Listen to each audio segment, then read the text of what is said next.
बिस्मिल्लाहिर्रहमानिर्रहीम। अस्सलामुअलैकुम। आज हम पढ़ने वाले हैं हर्ट्ज़ रूल को। हर्ट्ज़ रूल क्या है? डिफिनीशन की तरफ मैं बाद में आता हूँ, लेकिन पहले मैं आपको ट्रिक बताऊँ जो मैंने अहबा प्रिंसिपल में आपको बताया था। अगर आपने अभी तक वो वीडियो नहीं देखी तो इसकी लिंक मैंने डिस्क्रिप्शन में दिया हुआ है, आप वहाँ जाकर देख सकते हैं।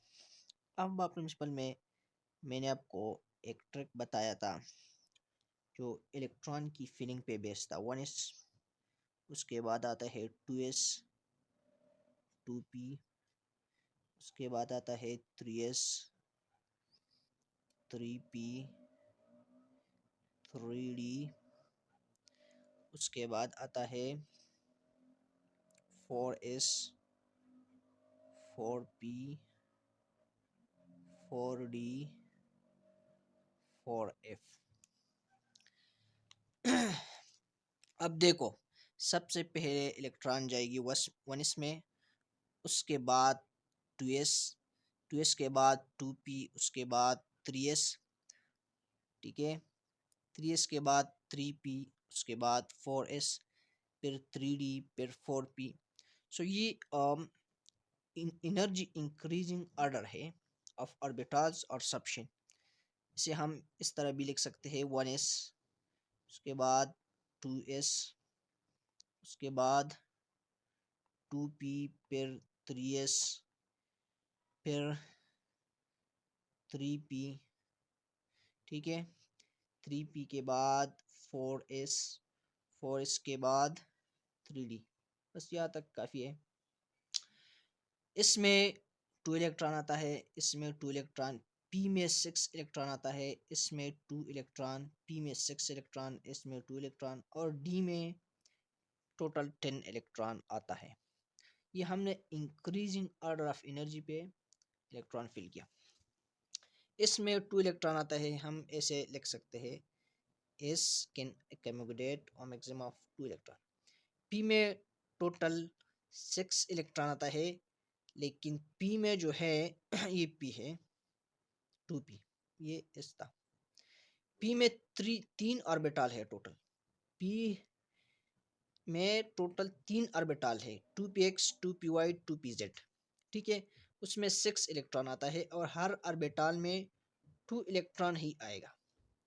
इस तरह d में टोटल 5 ऑर्बिटल है, d में टोटल 5 ऑर्बिटल है, 1 2 3 4 5। d में टोटल 5 ऑर्बिटल है, ठीक है, और हर ऑर्बिटल में 2 इलेक्ट्रॉन, तो टोटल हमारे पास हो गए 10 इलेक्ट्रॉन। यह तक क्लियर हुआ। अब आता है हर्ट्ज़ रूल की तरफ। एग्जाम्पल लेते हैं। फॉर एग्जाम्पल हमारे पास है बोरान। बोरान की एटॉमिक नंबर है 5, मतलब बोरान में 5 इलेक्ट्रॉन है। इसको हम इस तरह फिल करेंगे ऑर्बिटल्स और सबशेल में। सबसे पहले 1s2, उसके बाद 2s2, 4 हो गए, उसके बाद 2p1। इस ऑर्डर में हमने फिल किया।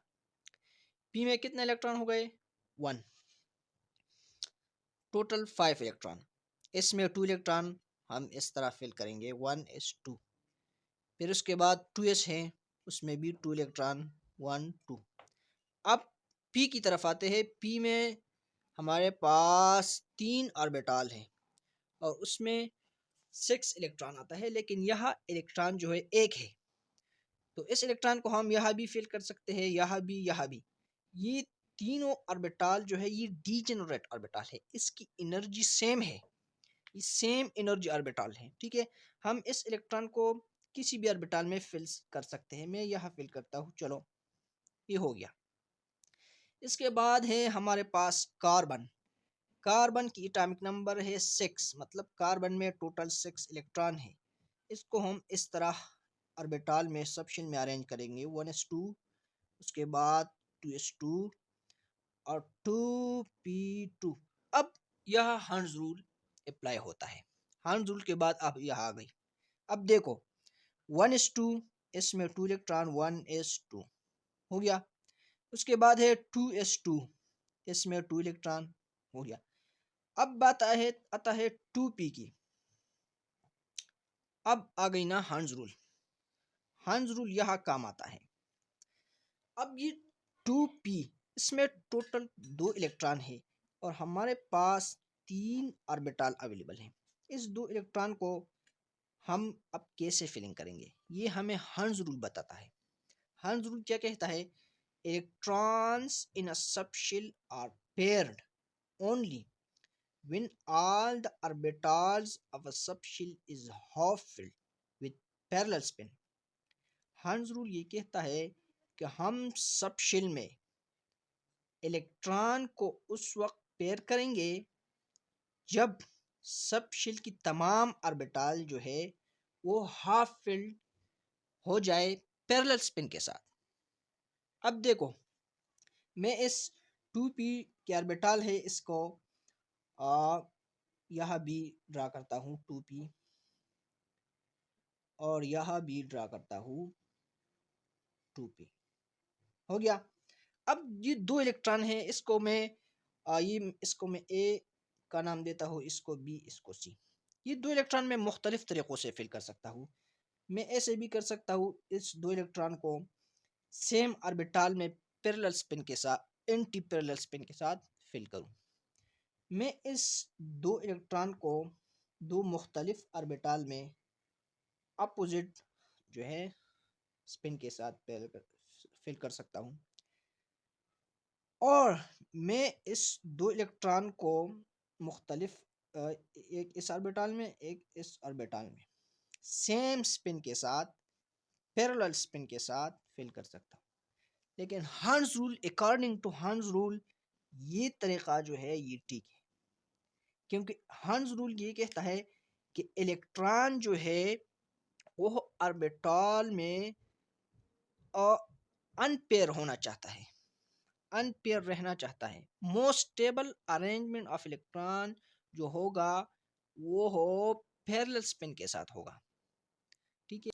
सिंपली मैं आपको बताऊं कि हर्ट्ज रूल क्या है। हर्ट्ज रूल ये कहता है अगर आपको degenerate orbital, same energy orbital available हो और आपने उसमें इलेक्ट्रॉन फिल कर रहा हो, तो सबसे पहले आप उस ऑर्बिटल में इलेक्ट्रॉन सिंगली फिल करें सेम स्पिन के साथ, उसके बाद पेयरिंग स्टार्ट करें। बस यही हर्ट्ज रूल कहता है। आप पहले इलेक्ट्रॉन को सिंगली सेम स्पिन के साथ फिल करें और उसके बाद आपने पेयरिंग स्टार्ट करना है। बस यही हर्ट्ज रूल है। मैं और मज़ीद एग्जांपल लेता हूँ। उसके बाद है नाइट्रोजन, जिसकी एटॉमिक नंबर है 7। ठीक हो गया। तो इसकी इलेक्ट्रॉनिक कन्फिगुरेशन इस तरह होगी 1:2, 2:2, 2p3। अब इसकी तो बात नहीं है, पी की तरफ आता है। पी में टोटल कितने ऑर्बिटल है? 3 ऑर्बिटल है। तीनों वालों की एनर्जी जो है वो सेम है। ठीक है। अब इस 3 इलेक्ट्रॉन को मैं किस तरह फिल करूंगा इस ऑर्बिटल में? मैं अब पहले सिंगली जो है सेम स्पिन के साथ इस 3 इलेक्ट्रॉन को फिल करूंगा। ठीक है।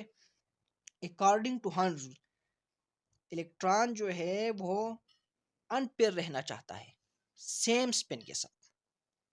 अगर ऑक्सीजन की एग्जांपल में लूँ, ऑक्सीजन ऑक्सीजन जिसकी एटॉमिक नंबर है 8, मतलब ऑक्सीजन में 8 इलेक्ट्रॉन है। इसको मैंने कैसे फिल करना है? देखो 1:2, 2:2 और फिर 2p4 हो गया। अब p में 4 इलेक्ट्रॉन है। अब देखो यह आपको क्लियर हो जाएगा। p में कितने इलेक्ट्रॉन है? p में 4 इलेक्ट्रॉन है। देखो पहले इस 4 इलेक्ट्रॉन को मैं सिंगली फिल करता हूँ सेम स्पिन के साथ, 1 2 3। अब 4 इलेक्ट्रॉन है। अब मैं पेयरिंग स्टार्ट करूंगा और चौथा इलेक्ट्रॉन यहाँ आएगा। अगर 5वां होता तो यहाँ, छठा यहाँ। तो ये है हंस रूल। हंस रूल ये कहता है कि आपके पास अगर degenerate orbital, same energy orbital available हो, तो सबसे पहले अपने सिंगली सेम स्पिन के साथ उसको फिल करना है। उसके बाद जो है आपने पेयरिंग स्टार्ट करना है। इस तरह अगर मैं 3D ऑर्बिटल है उसकी एग्जांपल लो, डी में टोटल जो है वो 5 ऑर्बिटल है, 1 2 3 4 5, 1 2 3 4 5। अगर हमारे पास 5 इलेक्ट्रॉन हो तो हम उसको सिंगली जो है सेम स्पिन के साथ फिल करेंगे। अगर छठा इलेक्ट्रॉन हो तो यहाँ आएगा, 7वां इलेक्ट्रॉन यहाँ, 8वां यहाँ, इस तरह। ठीक है, तो I hope you will understand better. Thank you.